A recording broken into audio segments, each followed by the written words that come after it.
Designing the 2026 cars is unfathomably complicated. Brand new engines, completely overhauled chassis, active aerodynamics that change shape constantly over a lap. Teams are building the most complex racing machines in the world with nothing but a vague rule set and a mule car to base it off. But here's what most fans don't realize. Once the car is finished, the work is only just starting. The development race is where championships are won and lost. Finding areas to improve an already complicated machine by making it more complicated is just as easy to get right as it is to get catastrophically wrong. One bad upgrade path can destroy an entire season. One wrong direction in the wind tunnel can cost you a championship.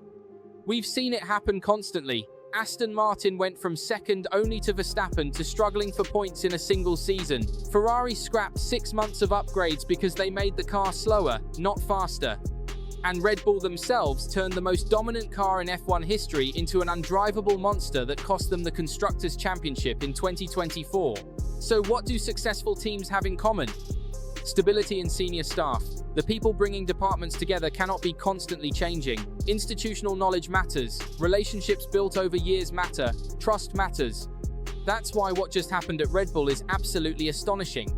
Craig Skinner, chief designer for 3 years and a team member for 2 decades, has left on the eve of the new season. Gone just like that. No farewell tour, no transition period. Just vanished weeks before Melbourne. Have you ever seen a departure timed this badly? Skinner worked alongside Adrian Newey for almost his entire Red Bull career. He was integral to all 4 consecutive Verstappen championships, from 2021 to 2024. An engineering graduate from Glasgow, he joined Red Bull in 2006 as a CFD engineer, rose through the aerodynamics department, spent 4 years as chief of aero, then became chief designer in 2022, working hand-in-hand with Newey and technical director Pierre Wache. When things went sideways at Red Bull in late 2024 with Newey leaving and Horner departing under controversial circumstances, Skinner was the one who kept things on track. He spearheaded the team's turnaround in 2025 under new team principal Lauren Mekies. He was the continuity, the steady hand, the institutional memory that kept the design philosophy coherent while everything else changed around him. Now he's gone, weeks before Melbourne, right when the team needs stability most. Red Bull's statement was a total of 5 sentences, 20 years of service reduced to a press release that could have been written by a chatbot. Craig has been an integral part of our team and its success. We wish him all the best for the future. That's it. And that tells you everything you need to know. Something happened behind the scenes, something significant. You don't leave on the eve of a new regulatory era, weeks before the car you designed hits the track competitively, with a statement that, generic, unless something forced your hand. The man who steered the entire design process for this brand new car won't be there to see it reach its full potential. The factory is working at maximum capacity to develop upgrades for the coming months. And the person who was coordinating all of that work just walked out the door. This will rock the team. There's simply no way around it. So where is Skinner going? There are really only 2 destinations that make sense. The first and most obvious is Aston Martin. Newey and Skinner worked together for almost 2 decades. They built championship-winning cars together. They understand each other's design philosophy intimately. And since becoming team principal, Newey has been absolutely tearing apart the Aston Martin organization. High-profile departures have swept through the factory. Progress on the 2026 car apparently didn't meet Newey's exacting standards, and heads have rolled. Aston Martin did hire Duncan Elliott from Mercedes as chief designer in mid-2025, so technically that role is filled. But Aston Martin have been aggressively hiring and firing for years. Who knows if his position is safe? Even if Elliott stays, Skinner would still be a perfect addition to the senior technical staff. He has experience running design departments at the highest level. He's worked directly with Newey longer than almost anyone else in the paddock. And assuming Newey doesn't plan to be team principal forever, and we're 99% sure he doesn't, Skinner could eventually step into that leadership role himself. It looks like a perfect fit.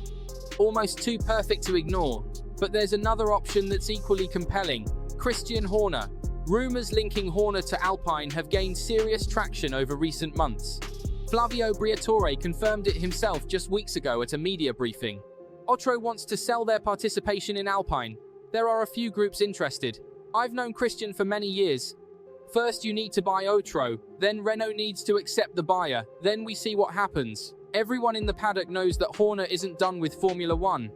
He's always wanted the autonomy that team owners like Toto Wolff and Lawrence Stroll enjoy to run his own operation, his own way, without answering to corporate overlords.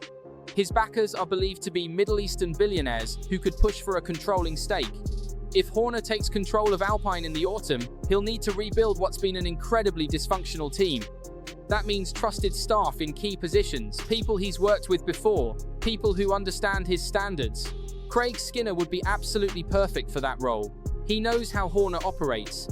He knows what level of performance Horner expects. He's been part of a championship-winning culture for 2 decades. Either way, someone has pulled off an absolute steal from Red Bull. Now enter Max Verstappen. Pre-season testing is theatre, teams sandbag. They run different fuel loads and power modes to obscure the competitive picture. Everyone points fingers at rivals to deflect attention from themselves.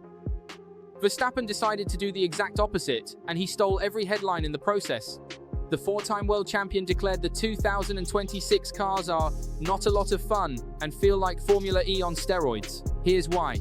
The new engines are energy-starved because of how the regulations were structured.